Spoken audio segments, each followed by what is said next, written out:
आज की कहानी है मेरे हिस्से में पापा। राधिका बेटा, मैं सोच रहा था कि तुम्हें मायके गए हुए साल भर से ज़्यादा हो गया है।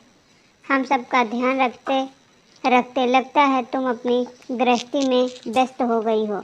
मगर ज़रा अपने पापा की तो सोचो, उनका मन तुम्हें देखने को कितना तड़पता होगा। भले ही मुंह से कुछ न कहें, मगर मैं जानता हूँ पिता का मन बेटी में ही पड़ा रहता है।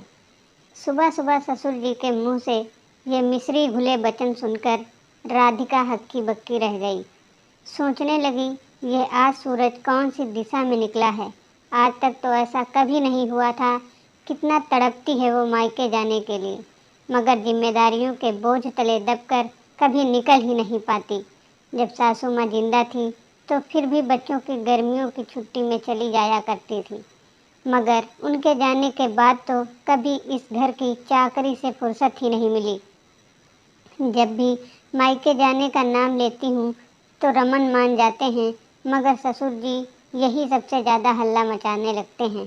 कभी कहेंगे, मुझसे इस उम्र में बाहर का नहीं खाया जाता, पेट खराब हो जाता है, जबकि मेरे से छुपकर दोस्तों के साथ खूब होटलों के चक्कर लगाते हैं और शाम को वापस आकर कह देते हैं कि दिन का खाया हुआ हजम नहीं हुआ, इसीलिए अब डिनर नहीं करूँगा।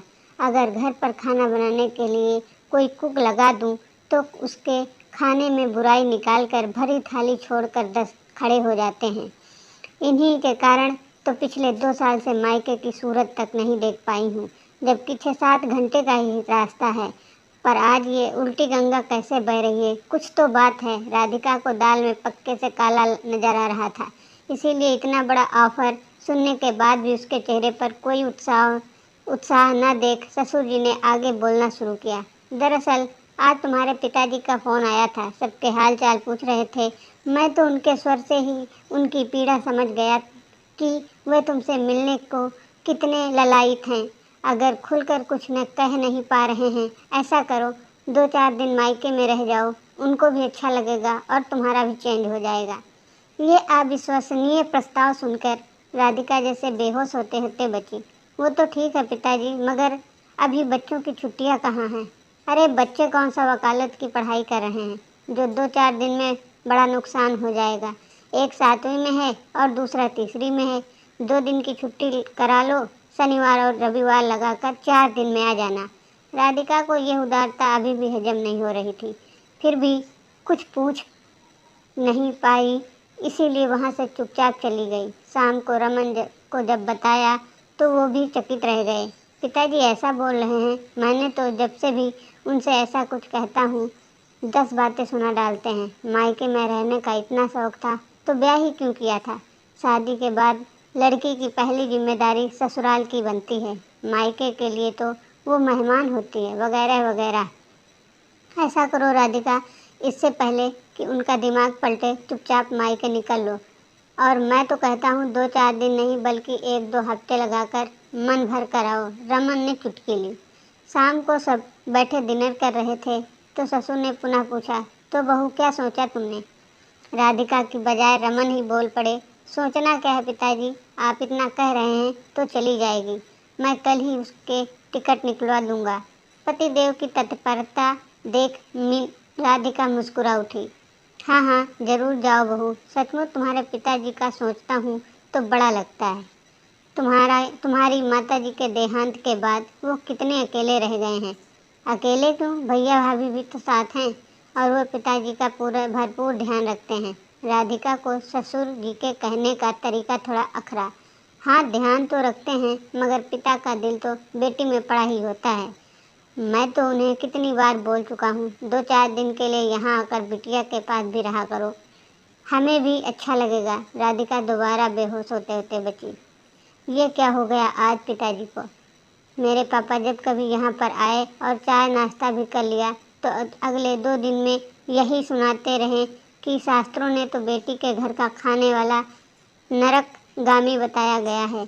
सास कुछ ना कहती, मगर ससुर जी ताने मारने का कोई मौका न छोड़ते। कभी कहते कन्यादान के बाद कन्या मायके के लिए पराई हो जाती है, 2-4 दिन मेहमान बनकर रहती है और लौट आती है, उसका वहाँ कोई हक नहीं रहता। पर आज तो ससुर जी महानता की मूर्ति बने जा रहे हैं। अरे आजकल बेटा बेटी में कुछ फर्क नहीं थोड़ी ही है, माता पिता पर दोनों का ही बराबर का हक बनता है। आजकल तो सरकार ने भी कानून बना दिया है कि पिता की संपत्ति में बेटा बेटी का बराबर का हक है। मेरे कोई बेटी नहीं है, वरना मैं उसे अपनी संपत्ति में हिस्सा जरूर देता। संपत्ति और हिस्से जैसे शब्द सुनकर राधिका को यकायक झटका लगा। पिता की संपत्ति में बेटी का हक? आज पिताजी ये कौन सा नया राग छेड़ रहे हैं? पापा कुछ दिनों पहले वसीयत बनवाने की बात की तो कह रहे थे, ओह इसीलिए तो मुझे पर अतिरिक्त प्रेम नहीं उमड़ रहा है। मेरी भावनाओं की यकायक चिंता होने लगी। राधिका थोड़ा चौकन्नी हो गई। रमन के डिनर के बाद ही अगले शुक्रवार की ट्रेन की ऑनलाइन बुकिंग करा दी थी। बच्चों को जब पता चला तो वह आज से ही पढ़ाई लिखाई छोड़ ननिहाल की बातें करने लगे।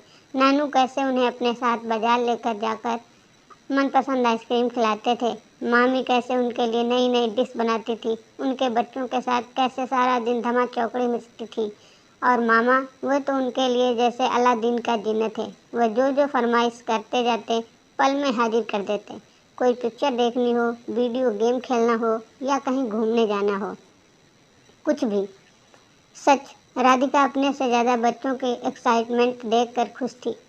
कारण जो भी हो, मगर ससुर जी के लिए उसके दिल से धन्यवाद निकल रहे थे। रात को फ़ोन पर उसने पापा को अपने आने का प्रोग्राम बताया तो वे बहुत खुश हुए। कहने लगे, आज ही तेरे ससुर साहब से सुबह बात हुई थी, सोचा नहीं था वह तुझे इतनी जल्दी भेजने को तैयार होंगे। वो तो ठीक है पापा, मगर क्या आपने उनसे कुछ और भी बात की थी, कुछ प्रॉपर्टी से संबंधित? हाँ कही तो थी। उन्होंने बताया था कि इस सप्ताह वसीयत बनवा रहा हूँ। यही आखिरी काम बचा है, इसे निपटा कर सारी जिम्मेदारियों से फ्री हो जाऊंगा। अब तू आ ही रही है तो अच्छा है। जो कुछ है तुम दोनों के सामने आधा आधा बांट कर चैन की सांस लूँगा। अब राधिका को सारा माजरा समझ आ गया कि क्यों ससुर जी उसे मायके भेजने के लिए इतने उतावले थे। वे चाहते थे कि मैं मायके जाऊं और वसीयत मेरे सामने बने ताकि मुझे मेरा हिस्सा मिल जाए। मुझे इतने प्यार और परवाह में लपेटकर जिस तरह से उन्होंने अपनी मनसा दिखाई, उसे सोचकर ही राधिका का मन कसैला हो उठा। वैसे पापा के पास संपत्ति के नाम पर ही है ही क्या? सारी जमा पूंजी तो हमारी पढ़ाई लिखाई और शादी पर लगा दी। ले देकर एक 2 मंजिला मकान है भाई का। भाई को तो पीछे से प्रॉपर्टी के नाम पर वही एक सहारा है। मैं तो उससे भी हिस्सा ले लूँ? छी, ससुर जी ऐसा भी सोच सकते हैं? क्या कमी है उनके पास? 2 मकान है, एक प्लाट है, रमन इकलौते बेटे हैं, फिर क्यों इतनी हाय हाय? अगली सुबह राधिका जब ससुर जी के लिए चाय लेकर आई तो थोड़ा चिढ़ी हुई थी, मगर पिता के दिए संस्कार ऐसे थे कि कभी अपनी मर्यादा नहीं भूलती थी। वो ससुर जी को अपने प्रोग्राम के बारे में सूचित करते हुए कहने लगी, पिताजी जैसा आपने कहा था मैं शुक्रवार को पापा के यहाँ जा रही हूँ। उनको बता भी दिया है, बड़े खुश थे। कह रहे थे कि वसीयत बनवाने वाले हैं और संपत्ति का आधा हिस्सा मेरे नाम करना चाहते हैं, मगर मैंने साफ मना कर दिया। मैंने उन्हें बता दिया कि ऐसा सोचना भी मत, पिताजी बहुत नाराज़ हो जाएंगे। नाराज़? मैं क्यों? आशाओं पर पानी फिरा देख ससुर जी हड़बड़ा गए। आप ही तो कहा करते थे पिताजी, कन्यादान के बाद लड़की पराई हो जाती है, उसका मायके पर कोई हक नहीं रहता। अब जब कोई हक ही नहीं बचता तो फिर संपत्ति में कैसे हक बनता है? मैंने उन्हें बता दिया कि ऐसा करने पर आपको बहुत बुरा लगेगा। ससुर साहब का चेहरा उतर गया। फिर बात संभालते हुए बोले, अरे वो सब तो पुराने चलन हैं बेटी, आजकल ये सब कौन मानता है? आजकल तो बेटा बेटी बराबर है। पहले हमें समझ नहीं थी इसीलिए ऐसा कह रहे होंगे, मगर अब हमें भी ज़माने के हिसाब से चलना सीख लिया है।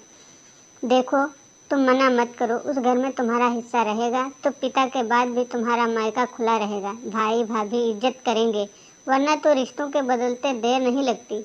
पिताजी बोलते जा रहे थे और राधिका भीतर ही भीतर सुलग रही थी। अपने हिसाब से रिश्तों को बिसात बैठाना और उसे अपने मतलब के लिए आजमाना तो कोई आपसे सीखे पिताजी। मगर संस्कारवश चुप रही। फिर थोड़ी देर कुछ सोच कर बोली, ठीक है पिताजी, यदि आप मानते हैं कि बेटा बेटी दोनों का बराबर हक है तो ऐसा ही सही, मैं उन्हें मना नहीं करूँगी। सुनकर पिताजी के चेहरे पर मुस्कान दौड़ आई, आंखों में लालच के डोरे तैरने लगे। राधिका बनावटी मुस्कान लिए उठ खड़ी हुई। कामकाजी स्त्रियों के लिए दिन गुजरते देर नहीं लगती। इधर शुरू होता है और उधर खत्म। राधिका के ये 4-5 दिन गति से गुजर गए। उस मुकाम पर आकर खड़े हो गए थे जहाँ वो ट्रेन में बैठ गई थी अपने मायके जाने के लिए। जैसे जैसे ट्रेन खेत खलिहानों से गुजरते हुए मायके के शहर की ओर बढ़ रही थी, राधिका का दिल बिल्लियों उछलने लगा था। क्योंकि मायका किसी मकान का नाम नहीं होता, ना कि किसी एक परिवार तक सीमित होता। मायके की परिधि में तो पूरा शहर, उस तक जाने वाले तमाम रास्ते भी समाये होते हैं। किसी एक पर पग रखने की देरी है, लगता है मायके की चौखट छू ली। पर घर पहुंचकर राधिका के भैया भाभी ने उनका खूब सत्कार किया। पापा से भी भरपूर दुलार मिला। तरस गई थी इस सुख के लिए, थक गई थी माँ, बहू और पत्नी बनते हुए। कुछ दिन ही सही उसने लाडली बेटी होने का पूरा लुत्फ उठाया। जब बात वसीयत की आई तो उसने कुछ भी लेने से मना कर दिया, मगर भैया उसे समझाने लगे, देख राधिका, कमी न तेरे पास है न तेरे पास। पापा का जो दिल कर रहा है उन्हें करने दे। उन्होंने अपने दोनों बच्चों में कभी फर्क नहीं किया। अगर आज करेंगे तो अपराध बोध से घिरे रहेंगे, जो उनकी सेहत के लिए अच्छा नहीं होगा। इसीलिए वो जो तुझे देना चाहते हैं खुशी से ले ले, उनका आशीर्वाद समझ कर रख ले। बहुत समझाने पर राधिका ने पापा की बात मान ली। उसने मायके से ही पिताजी को फ़ोन पर बता दिया कि पिताजी ने भाई की सहमति से घर में उसे भी हिस्सा दिया है और वो 2 दिन बाद लौट रही। ये खबर सुनकर उसके ससुर जी बहुत खुश थे। अब तो बस बहू का इंतजार था ताकि घर आकर वापस पहले की तरह संभाल ले। राधिका जब घर आई तो ससुर अचंभित रह गए, क्योंकि 2 बड़े बेड सेफ सूटकेस, साथ ही पापा उसके साथ आए थे। रमन उनकी भाग दौड़ आवाभगत कर रहा था, सामान गेस्ट रूम में रख दिया था। बहू, समझी जी यहाँ किसी डॉक्टर को दिखाने आए क्या? तबीयत ढीली सी लग रही है उनकी। वैसे उनका कितने दिनों का प्रोग्राम है? ससुर जी बड़ी चतुराई से समधी के आने की वजह जानना चाह रहे थे।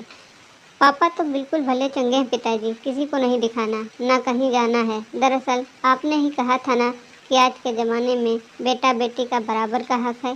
बेटियों को भी ये संपत्ति में बराबर का हक मिलना चाहिए। इसीलिए संपत्ति के साथ साथ मैं भैया से अपने पापा को भी साथ ले आई। मेरे मायके की असली पूंजी तो वही है ना। मेरे भैया से कहा, बहुत साल आप पापा की सेवा कर ली, अब मेरी बारी है। इसीलिए आज से पापा हमारे साथ ही रहेंगे। जैसे एक पापा का ध्यान रखती हूँ वैसे दूसरे पापा का भी रखूँगी, कहकर आत्मविश्वास से भरी एक बेटी अपने पापा को उनका कमरा दिखाने चली गई। अब बेहोश होने की बारी ससुर की थी।